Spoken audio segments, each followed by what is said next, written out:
네, 어서 오십시오. 반갑습니다.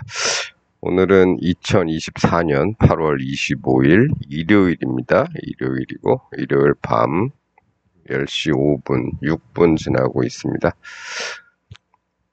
오늘도 코스피 200, 이쪽도 코스피 200, 여기는 30분봉 차트고요. 이쪽은 일봉 차트입니다. 잠깐 살펴보고 가도록 할 건데, 오늘은 주말이라서 주말 시황이긴 하지만, 그냥 일반 시황하고 그냥 똑같이 간단하게 보고 갈 생각입니다. 지난 시간에도 말씀드렸지만은, 지난 시간, 지난 시간, 우리 시장은 계속 여기 이 안에 묶여 있었죠. 요 구간 안에서 저점 여기를 찍고 반등한 상태에서 이렇게 계속 위에서만 왔다 갔다 하는 그런 상태입니다. 그러는 와중에 일봉의 하락 추세선에 걸렸죠. 예. 일봉의 하락 추세선에 걸렸다 뚫었다 그런 상황입니다. 왔다 갔다 하고 있는 그런 상황이다. 요 라인에. 그래서 뚫고 가려면 그 다음 단계는 이런 동네까지 정도 생각을 하고 해야 되지 않느냐 이런 말씀 드렸고, 그거 이제 뚫고 갈 경우에는 그렇다는 말씀이고요. 한 이 정도. 예. 다시 부딪혀서 떨어지게 되면 또 내려올 텐데, 일단은 요 정도. 예. 그러니까 계략적으로만 보고 있다고 말씀을 드렸고, 이제 분봉이고요. 요쪽 분봉은 계속 이 구간에서 놀고 있습니다. 아주 짜증나는 구간이죠. 예. 그렇더라도 지난 시간에는 어떻게 말씀을 드렸냐면, 일단 이 추세선, 네, 일봉 추세선하고 같은 분봉의 이 추세선에 가까이 다가가고 거기서 자꾸 저항을 받고 했지만, 어쨌든 조만간에는 그래도 큰 변화를 좀 내줄 때가 되지 않았나 좀 기대를 해본다. 위로 가려면 여기 정도 생각을 해야 될 거고, 아래로 가면 여기 정도는 좀 생각을 해야 되는, 이쪽하고 똑같죠.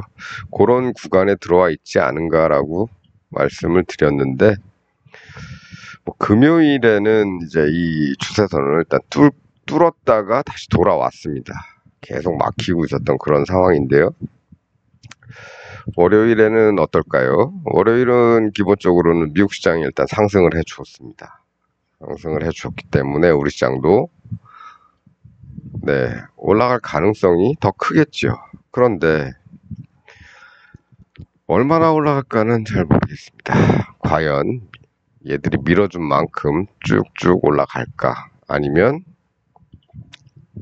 또 요런 데 정도까지 가서, 그러니까 살짝 올라가는 거죠.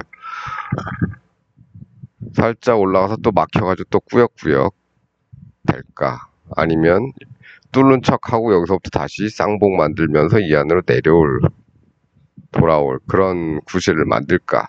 여러 가지 생각이 좀 왔다 갔다 하긴 합니다. 그래서 아직도 얘들이 이렇게 상승을 해줘서 우리 시장도 월요일에는 상승 출발할 가능성이 높지만,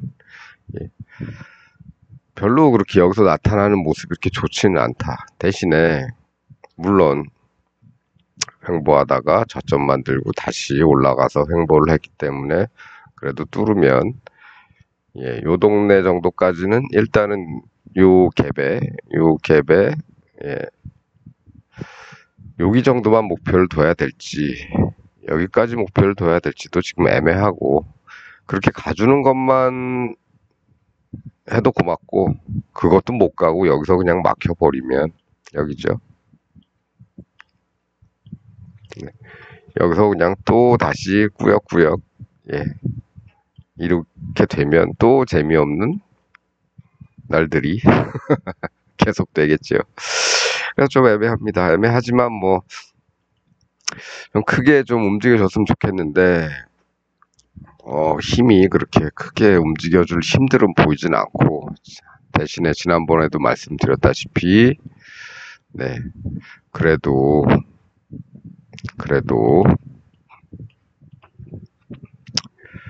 여기서부터 여기까지는 상승, 횡보, 그럼 또 상승으로 이어가면 좋겠다. 뭐 요 정도 바램 정도만 갖고 있습니다. 아래쪽으로 갈 리는 없느냐? 있겠죠. 예. 여기서 뭐 내일은 어차피 약 다소간의 상승 출발이 예상되니까 이런 데서 뭐 고점 만들고 또 이렇게 쌍봉 치고 내려오면 또 이게 또 내려올 수도 있는 거죠. 뭐 이런 것도 뭐 생각을 해두곤 있는데 어쨌든 이렇게 횡보세가 길게 가다 보니까 위도 아래도 모르겠다. 뭐 뚜렷한 모습이 잘 안 나온다. 뭐 이런 정도입니다. 너무 무리하지 말고 금요일에 상승 진입한 분이 있다면 내일 아침에 뭐 굳이 이 선은 굳이 내일 아침에 뭐 갭상승했다 그러면 또 일부 이익 실현하고 기다려 보는 거죠. 더 갈지 아니면 다시 돌아올지 애매한 상황이다. 그렇습니다. 옵션 차트를 좀 보면은요. 옵션 차트는 이제 여기를 뚫어야 되는데 요거 가지고 미국 시장 영향 받아가지고 갭상승을 얼마나 할지 모르겠습니다. 그래도 여기를 뚫게 되면 여기 정도까지는 바라볼 수 있는 거죠. 이쪽도 마찬가지고 얘는 딱 여기서 걸렸기 때문에 여기만 좀 뚫으면 여기까지도 볼 수는 있겠다 싶긴 한데 과연 내일 아침에 이것들을 뚫을지 모르겠습니다. 반면에 이제 풋도 마찬가지인데요. 풋옵션도 아이고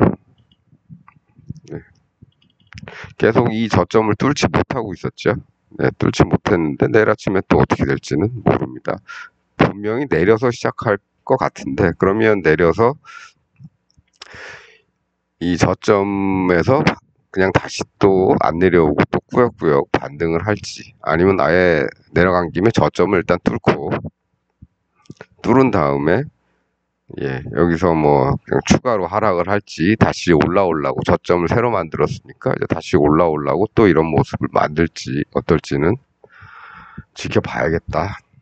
그렇습니다. 그래서 지금은 뭐 이쪽 저쪽도 다 자신이 없고 이게 나왔기 때문에 미국 시장이 이렇게 나왔기 때문에 우리 시장이 상승 출발하는 건 당연한 건데 그 당연함의 한계가 어디냐 뭐 여기쯤에서 한계를 맞을 것이냐 아니면 이걸 뚫고 저기까지 바라볼 것이냐도 지금은 불확실하다. 그런 정도입니다. 그러니까 지금 뭐 너무 애써서 어떤 한쪽에 대해서 뭐 확실하다 이렇게 보고서 크게 뭘 할 때는 아니라고 말씀은 계속 드려왔죠. 어디로 갈지 이렇게도 갈 수 있고 저렇게도 갈 수 있는 그런 애매한 횡보의 흐름이 계속 지속되고 있기 때문에 뭐 상승 횡보 상승의 그런 패턴을 이어갈지 아니면 상승 횡보 하다가 위로 차올릴 힘이 부족해서 다시 빠꾸 할지 그거는 반반인데 상승할 확률이 조금 더 높은 거는 맞지요. 이런 현상들이 일어나고 있으니까 그러면 그렇다고 해서 내일 그냥 쭉쭉 올라가느냐 여기까지 쭉쭉 올라가냐 그럴 힘은 여기서 잘 못 느꼈습니다.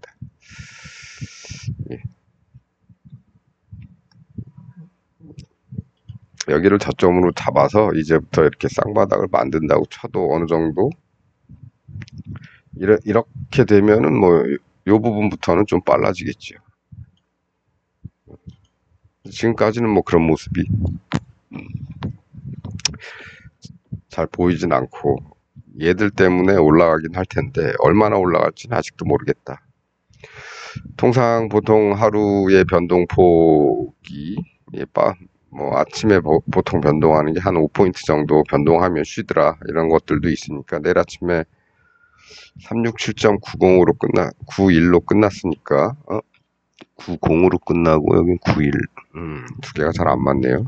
분봉하고 일봉하고 뭐 어쨌든 367.9로 끝났으니까 뭐 대충 368 잡고 그러면 373 정도. 예, 373이면 한 요 정도죠. 예, 요 정도 왔으면 어느 정도는 상승에 대한 만족을 좀 하고 이익 실현을 하고 나서 좀 남긴 다음에 그 다음에 혹시나 더 올라간다면 예, 그걸 조금 노려보는 거, 그걸 조금 더 기다려 볼 수는 있겠죠. 일단은 뭐 갭 상단까지는 한번 기다려 볼 수도 있을 겁니다. 그렇더라도 예, 중간중간 이익 실현은 해야 된다. 네. 뭐 그 정도입니다. 하락 이 횡보를 너무 오래 해서 힘이 빠져가지고 시장을 예, 뭐 자세하게 들여다보고 싶을 마음이 잘 나지는 않는데 어쨌든 뭐 이런저런 생각들은 해놓고 있었으니까 우리는 이런 생각을 좀 했죠. 여기 왔으니까 여기 풋에서의 목표는 여기 정도 생각하고 있었고 콜도 예 이런 데서 들어간 것들 목표는 여기 정도 생각해 놓고 있었으니까 그냥 기다려 보는 겁니다. 갈지 안 갈지. 네. 그래서 뭐 어느 쪽으로 가든 뭐 큰 그건 없지만 계속 요새 변동해온 것들을 보면 짜잘하게 왔다 갔다 하고 있었기 때문에 재미도 없고 예, 긴장감도 없고 갈래면 가라 이런 상태니까 너무 시장 심각하게 바라보지 마시고요. 예, 적당히 아래 위로 던져 놓으면 예, 알아서 가겠죠. 위든 아래든 예, 그렇게 편안하게 시장을 대하시길 바라면서 오늘은 뭐 요 정도 하면 될 것 같습니다. 제가 뭐 이런 것들 좀 보려고 했는데 의미가 없죠. 뭐 미국 시장이 뭐 이렇게 그 하락을 극복하고 얘네는 벌써 정고점을 향해서 달려왔는데 우리 시장은 뭐 전혀 그렇지 못하죠. 예, 전혀 그렇지 못합니다. 여기까지도 못 왔습니다. 예. 나스닥은 다우보다는 조금 그렇지만은 얘도 그래도 여기서 내려간 분은 폭락한 분은 이미 극복을 했다. 예. 극복하고 돌파하고 지지받고 다시 가는 중이다. 네. 일본 놈들 얘들 때문에 벌어진 일이죠. 예. 폭락하고 이렇게 와서 얘들도 그래도 뭐 거의 가까이 왔는데 코스피는 어떻게 됐느냐 얘들보다도 덜 극복을 했고 지금 요 동네에서 걸려서 예. 얘들보다도 극복을 못했습니다. 예. 보시면 번갈아 보시면 이해를 하실 겁니다. 예. 이렇게 예. 각도가 좀 다르죠 우리하고. 나라가 정부가 친일 정부라서 그런지 일본 따라가는 거 예. 이거 좋지 않은 건데 코스피 200은 코스피보다 더하다. 더 못 올라왔다. 이렇습니다. 그러니까 딴 나라가 아무리 잘 가도 우리는 네, 정부가 개판 치고 있는 한은 네, 쑥쑥 자라기 힘든 그런 시장입니다. 그런 시장이 되어버렸다. 언젠가 한 분이 이런 현상이 일어나고서 한 요 동네쯤에서 전화를 하셨더라고요. 아니 무슨 일인데 이런 일이 일어났어. 그래서 우리 경제 체력이 너무 약해서 그렇습니다. 호재는 약하고 호재는 둔감하고 악재는 민감한 그런 시장입니다. 그랬더니 뭐 엔캐리 어쩌고 그런 것 때문에 그런 거지. 그렇죠. 그렇긴 한데 예 그렇다고 그게 일본보다 우리가 더 영향을 받아야 됩니까? 그리고 미국은 빨리빨리 극복하고 있는데 우리는 안 되지 않습니까? 그랬더니, 그렇네. 뭐 그런 정도 선에서 예, 얘기를 끝냈던 적이 있는데요. 그렇습니다. 남의 나라 악재는 더 민감하게 반응하면서, 예, 남의 나라 호재는, 예, 쭉쭉 올라가는 이런 거에는 반응도 안 하고 있는 거죠. 반응도, 예, 어거지로 하고 있는 거죠. 예. 그렇습니다. 예, 하루빨리, 예, 하루빨리 좀 내려오기를, 예, 바라면서, 뭐 제가 이런 얘기까지는 안 하려고 그랬는데, 네, 이게 대한민국의 위치랍니다. 2023년 기준으로 14위까지 떨어졌고요. 예, 예전에는 우리 여기 캐나다 자리에 가 있었죠. 네, 10위. 계속 밀려서, 예, 이제는 얘들한테도 밀리는 그런 나라가 됐습니다. 여기서 이거는 4월 29일자 기사이긴 하지만, 네, 여기서 얘기하는 게 무슨 얘기입니까? 잠재 성장률을 끌어올리기 위한 구조개혁이 시급하다. 구조개혁이 시급하다. 뭐, 이런 얘기인데요. 사실, 이 얘기는 뭐냐면요. 정부가 일을 해야 된다는 얘기입니다. 구조개혁을 누가 합니까? 예, 정부가 하는 거죠. 정부가 일을 안 하는 거 둘째 치고, 망치고 있죠. 네, 망치고 있습니다. 며칠 전, 과방위, 국회 과학기술통신위원회 청문회를 이렇게 보다 보니까, 소송 비용 예산 한 3억 편성된 거를 이미 다 썼다 그러더라고요. 상반기에. 그리고 재판은, 네, 재판은 20몇 건, 29건인가 그런데 다 졌답니다.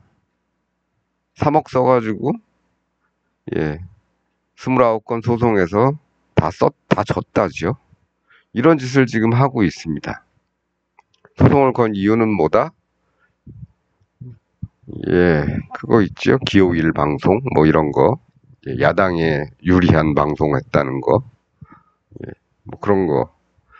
그런 것들이죠. 전부 다. 전혀 따져보면 소송거리도 안 되는 것들인데, 그런 것들. 일단 소송부터 걸고 보는 겁니다. 물론 상대가 걸어온 소송에 대해서, 네, 반응해야죠. 뭐 MBC가 그거는 부당하다고, 네, 뭐죠? 집행정지 소송 내고, 가처분 소송 내고, 가처분 소송 내고, 뭐 이런 거 하면 방어해야 되니까 그거 방어하느라고 돈 다 날린 겁니다. 결국 판결은, 예, 상대가 원하는 대로 나온 거죠. 이런 것들이, 이건 단순히 제가 최근에 들은 그 소송 비용에 관한 것만 얘기를 했는데, 이런 일들이, 예, 정부 전체적으로 곳곳에서 일어나고 있습니다. 우리 경제에 마이너스로 정부가 작동을 했다. 가만히만 있어도 될 텐데, 예, 정부가 예, 마이너스로 작동을 시키고 있고, 해야 될 일은 안 하고 있고, 예, 오히려 하지 말아야 될 것들을 하고 있다는 거죠.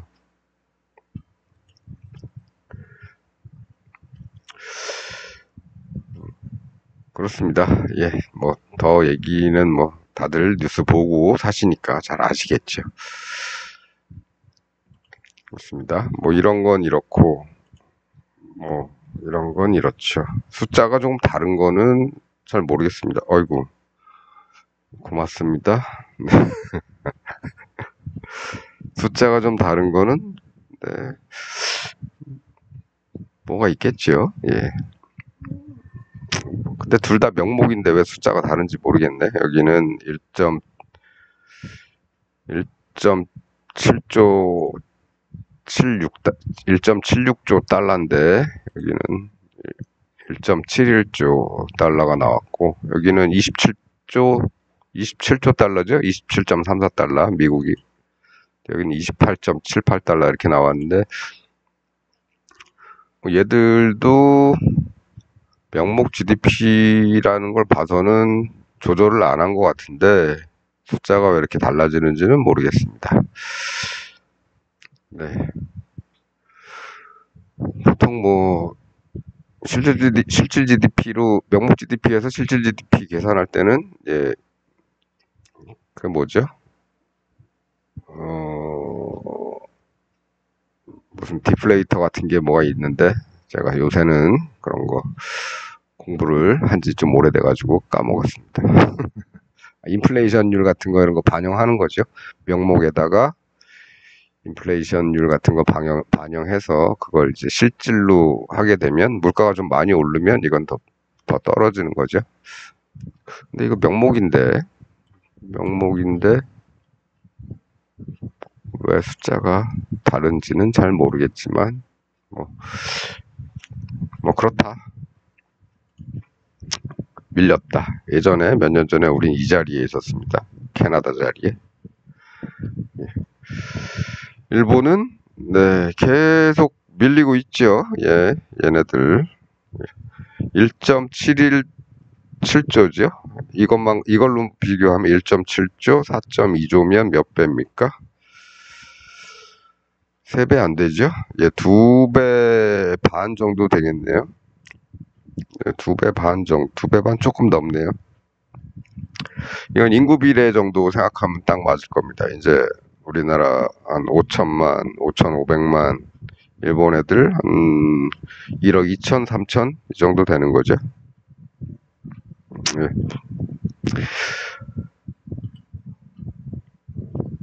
97년에요. 예, 97년, 98년 이때 IMF 때 우리하고 일본의 격차는 몇 배였을까요? 그때 11배였습니다. 11배, 11배, 12배 이 정도 됐었습니다. 그런데 지금 2.5배 정도로 격차를 좁혔습니다. 인구 비례 정도 따지는 것밖에 안 됐다. 그러면 빨리 가서 따라잡아야죠. 여기서 밀려 내려오면 되겠습니까? 예. 그래서 결론은 뭐다? 투표 잘하시라.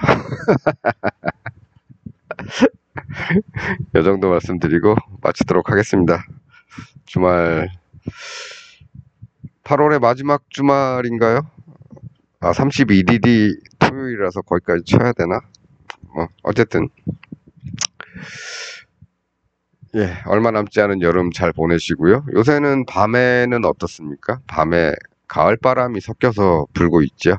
네, 얼마 안 남았습니다. 조금 더 참으시면 이제 여름도 가고 가을이 돌아오는 느낌이 들고 있습니다. 자, 남은 주말 밤 잘 보내시고요. 저는 또 다음 시간에 뵙도록 하겠습니다. 시청해주셔서 감사합니다.